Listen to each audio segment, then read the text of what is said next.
Coming up on the LCS Preview Show, we break down the midseason moves, help you live your league fantasy, and reveal the all-pro plays from the All-Star event. Don't touch that browser. The LCS Preview Show starts right now. And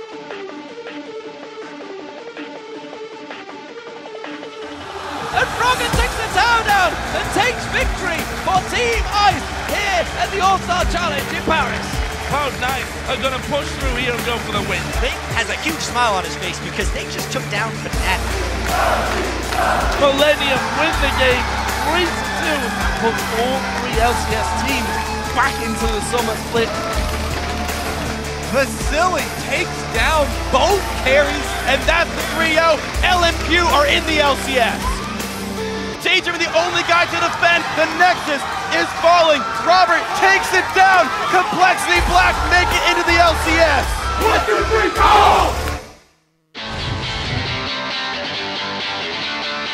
What's up, everybody? Welcome to the first LCS Preview Show of the 2014 Summer Split. I'm Rivington Bism III, hanging out at the desk with Joshua Jat Leesman. Jat, how you doing today? I'm doing very well this morning in North America, or evening for the Europeans, and I'm excited to get the Summer Split going and to see how all the roster changes are going to affect this league. We got a lot to talk about. Before we look forward to the first week of the Summer Split, let's take one last trip down the Champs-Élysées and catch everyone up on the All-Star event that went down over in Paris. SKT T1K went a perfect 9-0 route to winning the 2014 All-Star Invitational that featured the best teams from the 5 Premier Leagues facing off in an incredible mid-season international tournament. Even though SKT T1K had struggled over in Korea since their Season 3 World Championship, Faker and crew proved once again that they're still one of the best teams in the world. Chat, what do you take away from the 2014 All-Star Games? I mean, I think it was really a good time, especially the challenge games. Those things were far more entertaining than I think anyone really expected.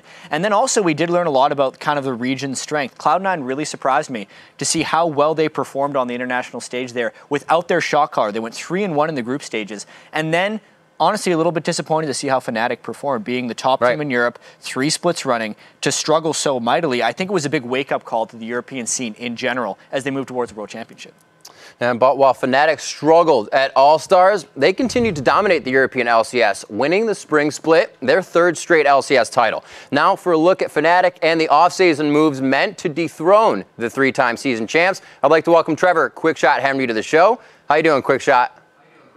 I'm doing great, and it's great to have you back as well, Riv. It's good to be back in the LCS. I'm looking forward to seeing how these roster swaps have taken place and how they're going to affect the teams. Duly noted. Before we get to the roster swaps, I do want to get your thoughts on Fnatic. Despite a turbulent spring split that saw them win 7 games in a row before losing 8 in a row, Expecting and crew still walked away with their 3rd straight European title. But then they struggled again at the All-Star game just a couple weeks ago. So standing on the brink of the 2014 Summer Split, how do you think they look heading into the second half of the season? You know, even though Fnatic had tough times during the split, they managed to pull the team together and find a level of, performance, teamwork to back up their extremely talented individual play. I think they dig deep around playoffs, and they always find just that extra edge to oust their European opposition. I think it's extremely hard to doubt Fnatic when you consider how they perform in the LCS. They've yet to truly disappoint their fans when it matters in the playoffs, and my concern for the team stems from their inconsistent ability, I think, against non-LCS teams. Consider how weak Fnatic looked during the IEM World Championships or at All-Star just recently, and you compare that to the playoff team that has dominated Europe for the last 18 months, and it's just a stark contrast in level, in performance, and in ability. So I feel that Fnatic can continue their current level of play to perform well here at home, but they need to change something, and drastically, if they ever want to be truly relevant on the international stage. All right, Quickshot. Fair warning here. I am going to put you on the spot and ask you whether or not they will four-peat, but not yet. Instead, right now, I want to ask the fans whether or not they think Fnatic will win their 4th straight LCS title. Hit us up on Twitter, @LOL eSports, and use the hashtag #FnaticForTheWin if you think they'll take the summer playoffs, or Fnatic Falls if you think they'll come up short for the first time in LCS history. Now let's shift our attention away from the kings of the LCS to the teams that will be looking to dethrone Fnatic and their mid-season roster changes, starting with another legendary European team, Gambit. Earlier this month, star mid laner Alex Each announced he was leaving Gambit for various reasons that included excessive travel, lack of family time, loss of motivation, and poor results. Starting in his place for at least the first week of the LCS is former Denial mid laner Nick. Now, quick shot, did Alex's move surprise you, and do you think Gambit will be a better team without the former All-Star? You know, talking about Alex leaving, I don't truthfully think I was surprised, and I don't think many people were. Gambit as a whole, they've been on a downswing since last year Worlds. They never really stood out as a dominant or scary during the spring splits. And, you know, I feel that Alex was a very large part of Gambit when they were winning their games. And without his influence, I don't know what to expect from the team. So let's look at some of the possibilities. Now, the shock of losing their mid laner and their front man may inspire the rest of the team to look inwards, to look to improve their own game and add the element of adding new LCS talents in the form of Nick can also be a positive influence if he's hungry and if he's working hard. But my biggest concern comes from the team's ability to adapt their current play style. Simply put, they weren't keeping up last split, and they need to get up to date with the competitive standards. I also worry about their ability to communicate. Consider that Nick is Polish, and he's the first non-Russian speaking member that Gambit has ever drafted. And again, he's temporary, so if he doesn't perform, Gambit may be looking to replace him. Right. Now, while Alex Each's departure might have been the biggest move, the European team that has changed the most since the end of the spring split is the Copenhagen Wolves. Not only have they lost their amazing jungler, but they've replaced their AD carry Forgiven. The Wolves' new lineup will have longtime challenger Airwalks roaming in the jungle and former Denial AD carry Woolite in the bot lane. Quick shot, with 40% of the roster remade, are the Wolves a stronger team than they were at the beginning of the spring split? Number one, I like the math, and I'm going to dodge the question because I don't know. You know, Woolite, he's got great experience. He's been at the top of the scene for a very long time, but he's not truly tested underneath the LCS lights on this stage. Airwax is another untested player on the big stage, and to my knowledge, he's also relatively new to the top of the scene, the very top. Airwax as a player, he's a selfless player. He doesn't always tax lanes. He doesn't always secure kills. And he's more of a team player than Amazing was. So we need to see if that team-oriented play will benefit the Wolves. Airwax, he's got strong mechanical ability, he plays meta champions, and the Wolves have been working with him to get him from a solo queue jungler to an LCS level jungler. So I'm interested to see how the Wolves will handle themselves without their star players. Remember, Amazing and Forgiven were instrumental in their wins last split. They were largely attributed to those two players doing well, and the Wolves are going to be hoping that their new players are at least equal in carrying power. Regardless of the individual players, though, I do want to mention that the Wolves had the best lane swaps out of all European teams. So assuming that the Wolves can imbue this knowledge and this understanding to upgrade their mid to late game play, they could counterbalance a potential loss in individual skill with an overall increase in team play. So I'm just going to summarize my thoughts and give you a TLDR. The Wolves will need to either step up the strategic play outside of the laning phase, or hope that the replacement players are on par with Amazing and Forgiven. And time will tell. And the last moves in the European LCS that we need to hit on and talk about are Millennium perma-locking Cotton X into the jungle and former Super Hot Crew support Migza being relegated to the bench after putting together a record-breaking spring split performance. As far as Cotton X, he took over the jungle duties for Millennium in Week 10 after RNA stepped down. After helping Millennium survive the summer promotion tournament and regain their spot in the LCS, Cotton X has been rewarded with a permanent roster spot. Now for Super Hot Crew, after a hot start to the spring split, the Polish rookies cooled off and also found themselves in the summer promotion tournament. Even though they won their way back into the LCS, they'll be playing with a new support, We Will Failure. Quick shot, how do you see these two moves playing out?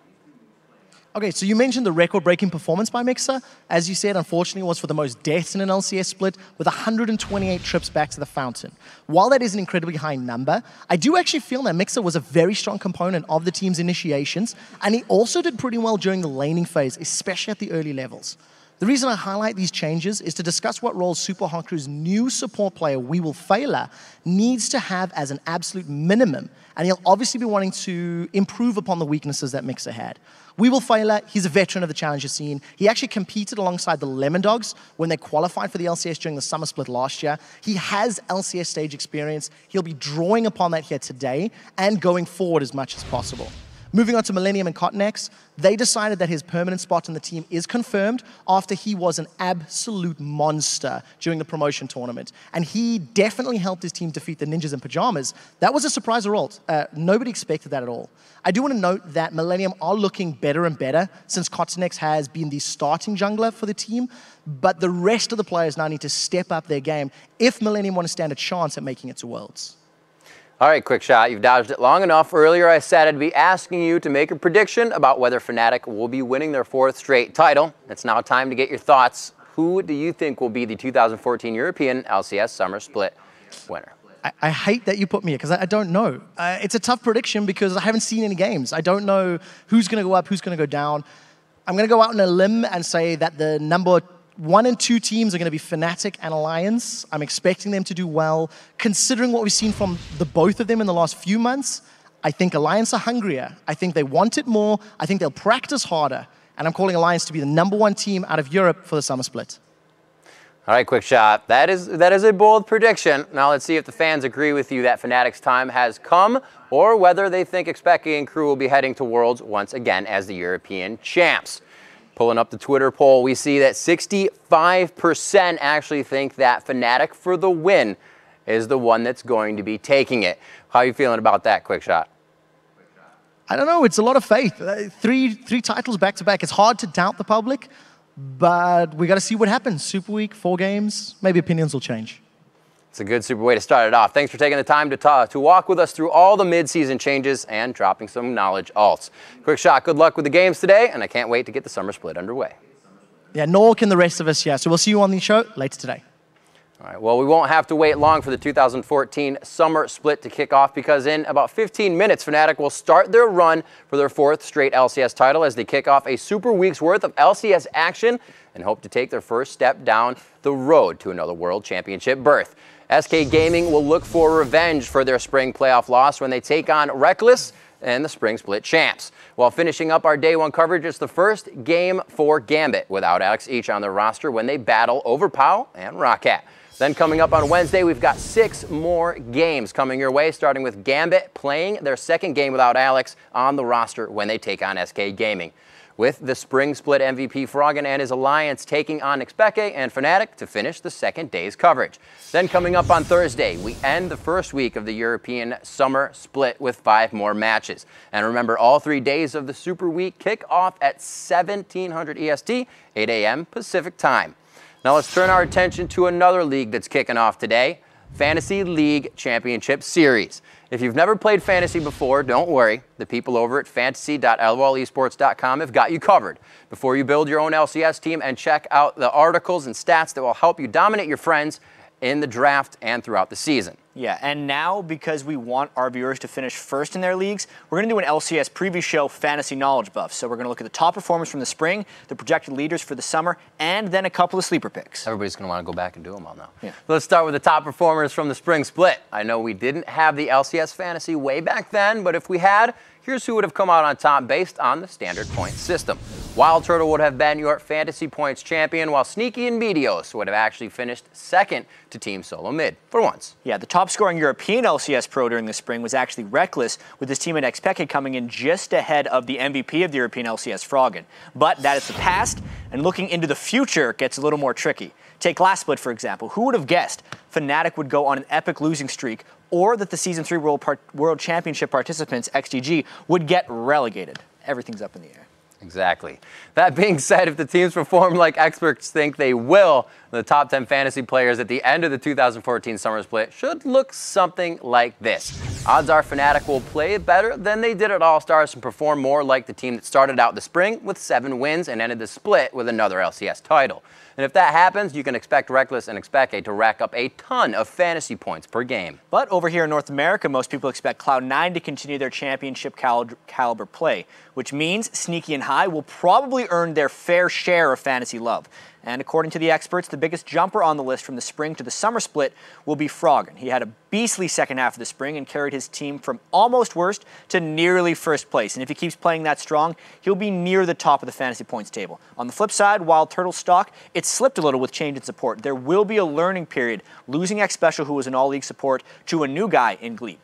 All right, now the top 10 projected players all seem like pretty safe bets, but if you're more of a flash over the wall into a 1v5 kind of player, then Chat has a couple sleeper picks for you. And while they're a little lower on the projected points list, they probably should be a lot higher on your draft board. Yeah, the first sleeper I want to talk about is actually amazing. If you look at the current preseason ranking, he's the 5th rated jungler and 39th overall pick. And you consider that the odd one accumulated the 4th highest point total in the entire LCS for junglers despite his mechanics slipping. It's reasonable to think that Amazing, with his mechanics and being on TSM, has a shot at cracking the top 10 players overall and could definitely be worth a pick earlier than number 39. Also, another jungler to keep your eyes on is another North American guy who had roster changes around him in Crumbs. He's actually projected to rack up the 9th highest point total for a jungler. But with his lanes getting buffed like that, with Zion, Spartan, and Shifter joining, Crumbs should be able to pick and choose where he wants to attack instead of constantly having to play defense. And that should translate into some huge stats. And another jungler I want to talk about is actually going to be Airwax, because the Copenhagen Wolves haven't lived up to expectations so far in the LCS, but one thing they have done is they found talent, especially in their jungle.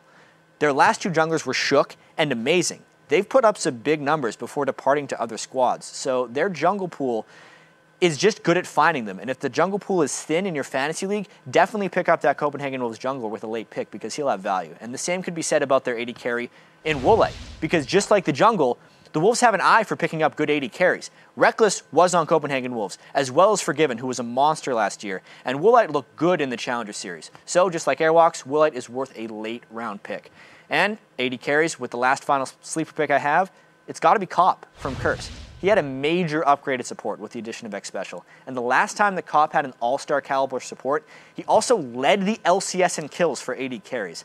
So while Reckless, Doublelift, and Wild Turtle are sure to be first or second round picks, Cop's capable of putting up similar numbers and will be available much later in most drafts. So that would allow you to address other positions where there's a deeper talent drop-off at the start. And now I know what you're thinking. I've only got about 15 minutes before the start of the summer split. I'll never be able to get a league up and running in time.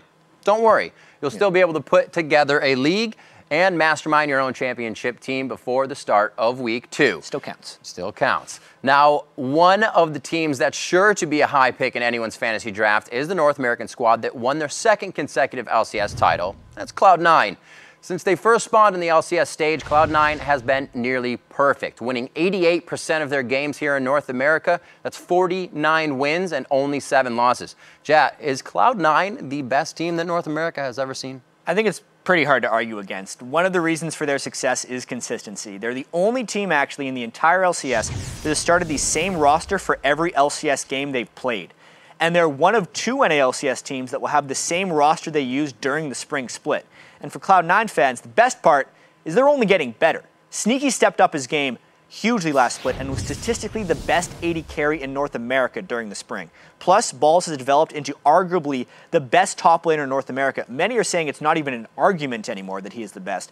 And not only that, but Cloud9 went to All-Stars and then beat Fnatic with a substitute. They also beat TPA, OMG. That 3-in-1 group stage was very impressive.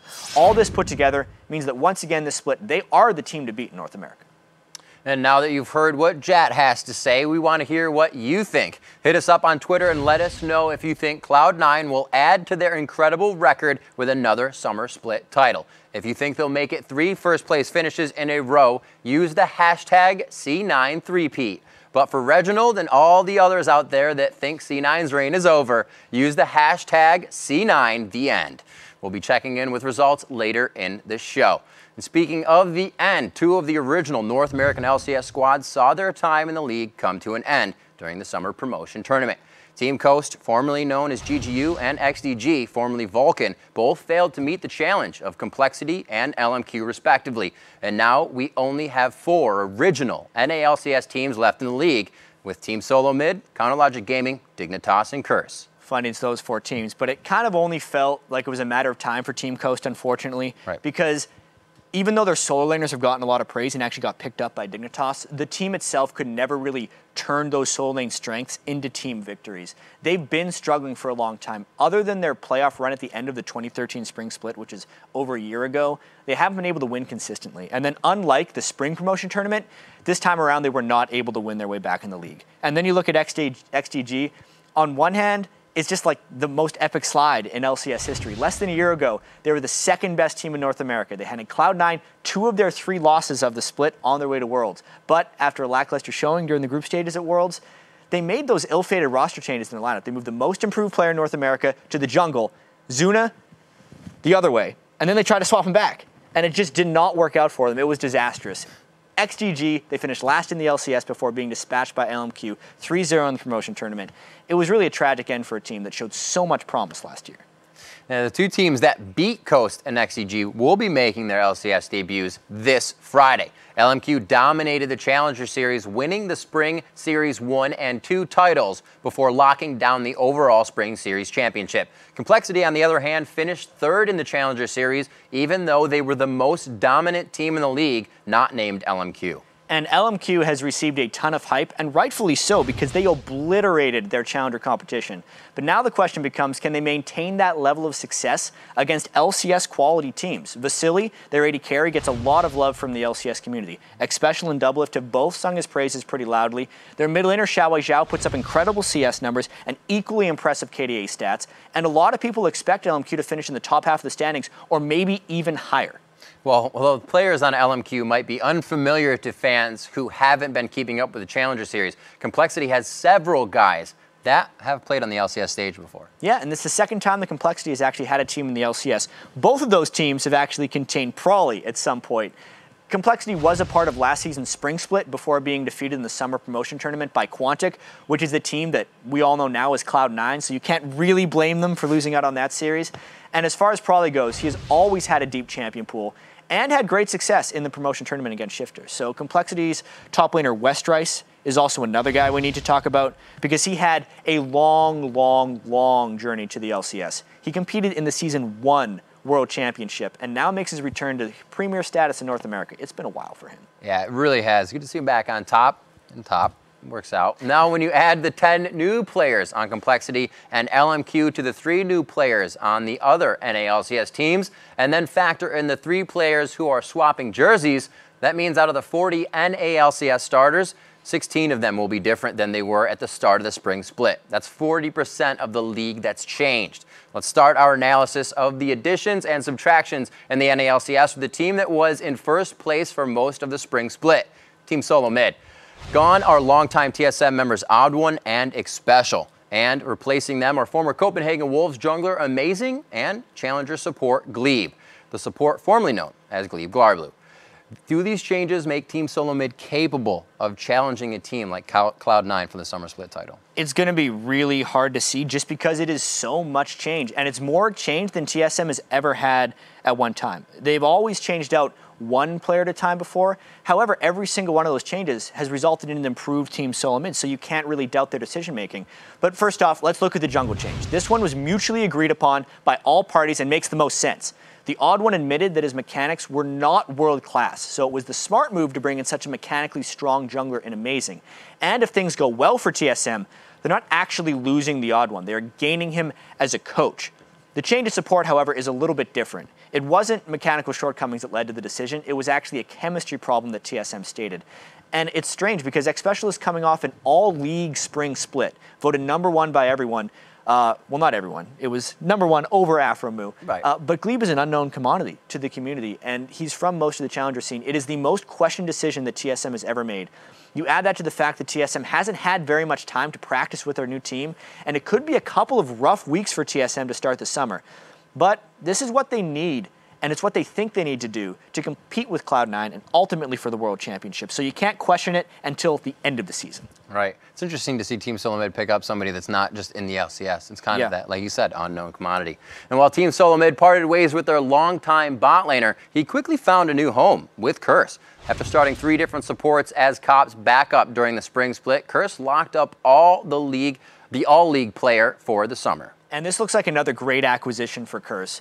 Xpecial is in a line of many big-name players that Curse has actually signed over the years. They've signed St. Vicious, Voyboy, and Edward to mixed results because Curse is very willing to take a chance on players that other teams sometimes deem not worthy or just sign superstars. And this acquisition in particular has the potential to do great things for both Xpecial and Curse. Xpecial's finally on a team where no one's voice will overpower his, and he's really excited about it. So It's a lot of volatility for a team that went through 3 supports last year, but it's X Special, who is a fantastic support and a name brand. We'll see how they do. The third team that will be starting a new roster for week 1 of the summer split is Counter Logic Gaming.